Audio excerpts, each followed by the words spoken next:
আচ্ছা, gas booking নিয়ে একটা আপডেট এসছে পেট্রোলিয়াম মন্ত্রকের পক্ষ থেকে। ইতিমধ্যেই কিন্তু ঘোষণা করা হয়েছে। দেখুন, আজকে যদি আপনি গ্যাস সিলিন্ডার বুক করেন, কতদিন পর আবার আপনি সেই গ্যাস সিলিন্ডার আবার বুক করতে পারবেন। তার মধ্যে একটা ডিস্টেন্স রয়েছে। এখন মধ্যপ্রাচ্যের যুদ্ধ চলছে এই মুহূর্তে, আপনারা জানেন। এই যুদ্ধকালীন পরিস্থিতির জন্য কিন্তু হরমুজ প্রণালী দিয়ে গ্যাস আসতে অনেক সমস্যা হচ্ছে এবং এহেন অবস্থায় ভারতবর্ষে গ্যাসের একটা ক্রাইসিস দেখা দিচ্ছে বলে খবর বিভিন্ন সোশ্যাল মিডিয়া মারফত আমরা পাচ্ছি। আপনারাও পাচ্ছেন সেই খবরগুলো। তবে বারবার কিন্তু পেট্রোলিয়াম মন্ত্রক থেকে, সেন্ট্রাল গভর্নমেন্ট থেকে জানানো হচ্ছে কেউ প্যানিক হবেন না। যথেষ্ট পরিমাণে গ্যাস, পেট্রোলিয়াম জাতীয় যে তেল রয়েছে, সমস্ত কিছু মজুত রয়েছে যথেষ্ট পরিমাণে। কেউ প্যানিক হবেন না, কেউ ঘাবড়াবেন না, কোন রকম ভাবে কিন্তু কেউ দুশ্চিন্তা করবেন না। এটা বারবার করে বিভিন্ন ভাবে কিন্তু পোস্ট করা হচ্ছে বিভিন্ন জায়গায় এবং ইতিমধ্যে অ্যাক্সেন্ডেলেও কিন্তু তারা পোস্ট করেছে, সরকারের পক্ষ থেকেও পোস্ট হয়েছে, আপনারা জানেন সেগুলো।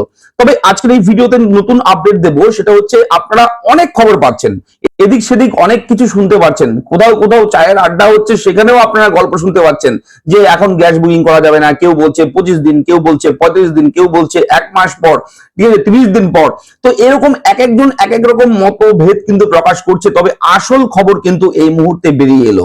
হ্যাঁ, ডিলাররাও কিন্তু অবশ্যই হোয়াটসঅ্যাপে নাকি মেসেজ পেয়েছে, কিন্তু আদতে সরকার কোন রকম যদি অর্ডার জারি করে সেটা হোয়াটসঅ্যাপের মাধ্যমে ডিলারদের পাঠাবে, এটাও একটা ধোঁয়াশা রয়েছে। তবে সরকার কিন্তু একেবারে সমস্ত কিছু তোয়াক্কা না করে নোটিফিকেশন দিয়ে জারি করে দিয়েছে, জানিয়ে দিয়েছে যে একটা গ্যাস সিলিন্ডার বুক করার কতদিন পর আরেকটা আপনি বুক করতে পারবেন। বলে রাখি, অন স্ক্রিনেও আপনারা দেখতে পাচ্ছেন সেটা।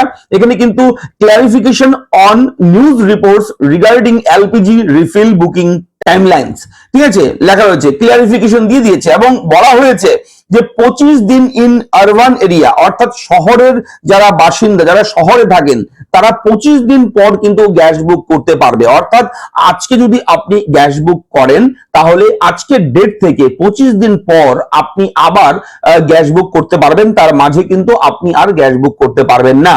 এটা শহরাঞ্চলের জন্য। এবার যারা গ্রামে আছেন, আমরা যারা গ্রামে থাকি, আমাদের জন্য নিয়মটা একটু আলাদা, একটু কঠিন হতে চলেছে। কি রয়েছে? 45 দিন ইন রুরাল এরিয়া। হ্যাঁ, রুরাল এরিয়া, গ্রামীণ এলাকার জন্য 45 দিন অন্তর কিন্তু আপনি গ্যাস সিলিন্ডার পাবেন এবার থেকে। এবং এটা যখন পরিবর্তন করবে, যদি এটা চেঞ্জ হয়, সেটাও নোটিফিকেশন দিয়ে জানিয়ে দেবে সরকার। এবং আমরা কোনো থার্ড পার্টি ওয়েবসাইট কিংবা থার্ড পার্টি কোন রকম ভাবে খবর সংগ্রহ করি না, একদম সরাসরি সরকারি যে ওয়েবসাইট আছে, গভর্নমেন্টের নোটিফিকেশন আছে, সেটাই কিন্তু অন স্ক্রিনে আমি দেখাচ্ছি। এবং এখানে স্পষ্ট করে উল্লেখ রয়েছে যে গুজব কাণ্ডের না একাধিক নিউজ চ্যানেলে নাকি ফেক তথ্য ছড়ানো হচ্ছে, এটা দাবি করা হয়েছে। পিআইবিতেও কিন্তু এটা প্রকাশ করা হয়েছে। এবং গ্রামের জন্য 45 দিনের ব্যবধান এবং শহরের জন্য কিন্তু 25 দিনের ব্যবধান গ্যাস সিলিন্ডার বুক করার। এটা হচ্ছে এই মুহূর্তে একটা বড় খবর। গুজবে কান না দিয়ে এই আপডেট গুলো অবশ্যই জেনে রাখুন, ঠিক আছে। অবশ্যই চ্যানেলটাকে সাবস্ক্রাইব করুন, ভিডিওটাকে লাইক করবেন। আপনাদের কি মতামত রয়েছে? এবং অবশ্যই আমার বাড়িতে গ্যাস সিলিন্ডার শেষ হয়ে গেছে, ফুরিয়ে গেছে, ঠিক আছে, গ্যাস শেষ হয়ে গেছে। এখন আমি নিজেও দুশ্চিন্তায় আছি, কেননা এখনো প্রায় 7 দিন বাকি রয়েছে 45 দিন হতে, ঠিক আছে। তো 45 দিন হতে 7 দিন বাকি, তারপর আমি আবার বুক করতে পারবো। এই হচ্ছে অবস্থা। আপনাদের কি অবস্থা সেটা অবশ্যই কিন্তু কমেন্ট করে জানাবেন।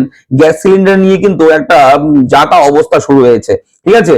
জানি না এটা কবে শেষ হবে, কবে সল্ট আউট হবে। তো আপনাদের কি বর্তমান স্থিতি রয়েছে, কি পরিস্থিতি রয়েছে, কমেন্ট করে জানাবেন এবং অবশ্যই আমাদের চ্যানেলটিকে সাবস্ক্রাইব করবেন। চলুন, দেখা হচ্ছে নেক্সট ভিডিওতে। ধন্যবাদ, ভালো থাকবেন।